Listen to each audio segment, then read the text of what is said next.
With the passage of time, yearning to express myself grew in me. Language of sign could not help me much. Most often, I felt helpless and miserable. I needed a mean of communication. There was no school for the challenge, and it was not possible for anyone to come and teach me at such remote place. In Dickens' American Note, my mother had read about Laura Bridgman, who was deaf and blind and still got educated. Dr. Ho, who had discovered the way to educate deaf and blind, was no more. So there was almost no hope for me. My parents had read about Dr. Chisholm, a famous oculist, and decided to take me to him to know if anything could be done for my eyes. Everybody in the train compartment was kind to me. For me, the conductor punch was a toy and I played with it. My aunt had made a doll for me, but it was all shapeless, having no face resembling a human being. It was without eyes, and this death struck me more. Nobody helped me to provide with it eye.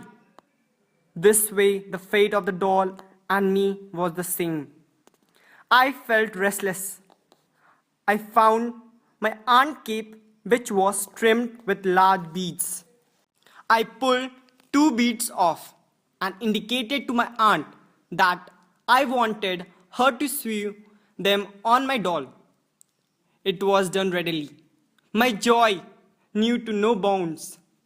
This joy and excitement reflected my inner feeling.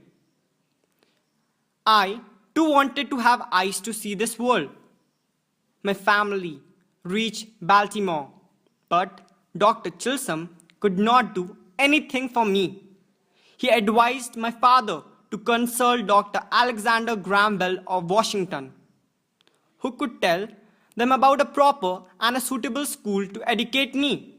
I enjoyed moving from place to place. Tenderness and strictness of me.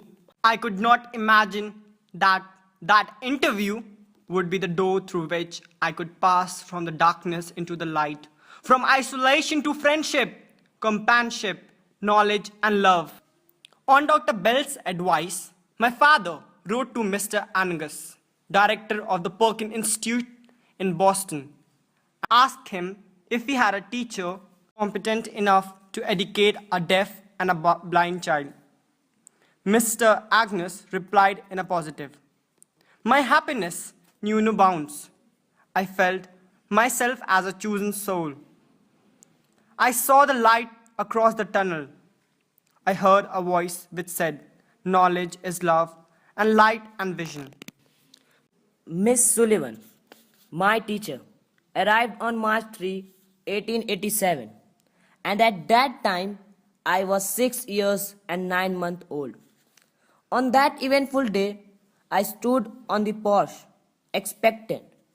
Unusual activities in the house indicated to me that something different was going to happen. I felt like a ship which was engulfed by a dense fog and struggled my way towards the shore. Without education, I found myself rudderless. My soul cried for light and vision. My desire was fulfilled when the light of love shone on me. The person who had come to reveal me the mysteries of the world and held me lovingly.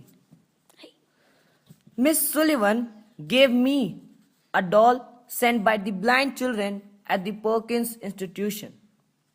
When I was playing with it, Miss Sullivan spelled into her hand the word doll. I liked this finger play, and I tried to imitate it. By spelling the letters correctly, I felt extremely happy and proud. I made her fingers go in monkey like imitation and spelled the letters into my mother's presence. Slowly, I was able to spell many words, and I understood that everything had a special and unique name. This truth was revealed to me by my teacher. Initially, the explanation of mug and water as different words confused me, and in sheer impotence and disgust, I dashed the new doll upon the floor, and it broke into fragments. I felt neither sorrow nor regret for my passionate outburst. My teacher swept the fragments. She felt satisfied, feeling that the cause of her discomfort had been removed. Sullivan and me went outside. The teacher placed her pupils one hand under the spout of water and spelled into the other hand the word water. There was a time when I could not distinguish between water and mug, but now everything was clear. The mystery of language was revealed to me. I came to know that each word gave birth to a new thought. On returning home, I remembered the doll I had broken. I tried to put the fragment together. I wept, realizing what I had done. I sincerely felt repellent and sad, perhaps for the first time. Mystery of language revealed gave new hope to me, and I longed for a new day to come.